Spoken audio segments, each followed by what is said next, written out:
பச்சை பட்டினி விரதத்தை தொடங்கிய சமயபுரம் மாரியம்மனுக்கு கோவில் இணை ஆணையர் தலைமையில் 1000க்கும் மேற்பட்டோர் பூத்தட்டுகளை ஏந்தி ஊர்வலமாக வந்து சாற்றினர். அந்த காட்சிகளை தற்போது பார்க்கலாம்.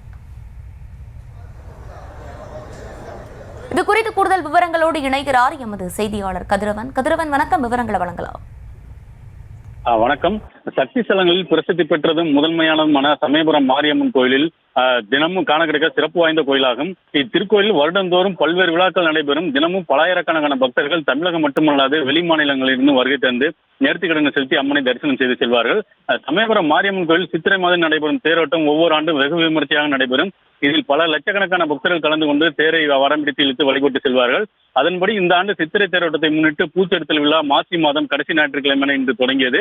மும்மூர்த்திகளை நோக்கி மாயசூரனை வதம் செய்து பாவம் நீங்கவும் உலக நன்மைக்காகவும் இத்திருத்தலத்தில் தன்னை தரிசிக்க வரும் பக்தர்களுக்காக எல்லா விதமான நோய்களும் தீவினைகளும் அணுகாது சகல சௌபாகியம் கிடைக்க மரபு மாறி சமயபுரம் மாரியம்மன் பக்தர்களுக்காக 28 நாட்கள் பச்சை பட்டினி இருப்பது சிறப்பாகும்.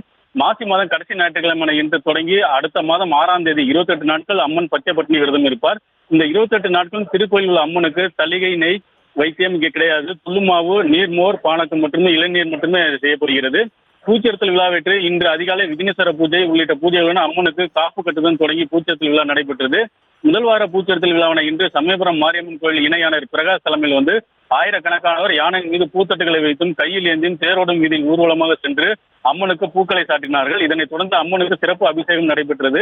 இன்று முதல் பூச்செடுத்தல் விழா தொடங்கியதால் சமயபுரம் மாரியம்மன் கோயில் சுற்றுவிட்டார் அம்மன் விழாக்கோலம் பூண்டுள்ளது. திருச்சி மாவட்ட காவல்துறை கண்காணிப்பாளர் தலைமையில் 7க்கும் மேற்பட்ட இடங்களில் வந்து உயர் கோபுரங்களும் தற்காலிக பேருந்து நிலையம் சிசிடிவி கேமரா அமைக்கப்பட்டுள்ளன. தற்போது இந்த முதல் நாள் பூச்செடுத்தல் விழாவான சமயபுரம் முழுவதுமே வந்து விழாக்கோலம் பூண்டுள்ளது.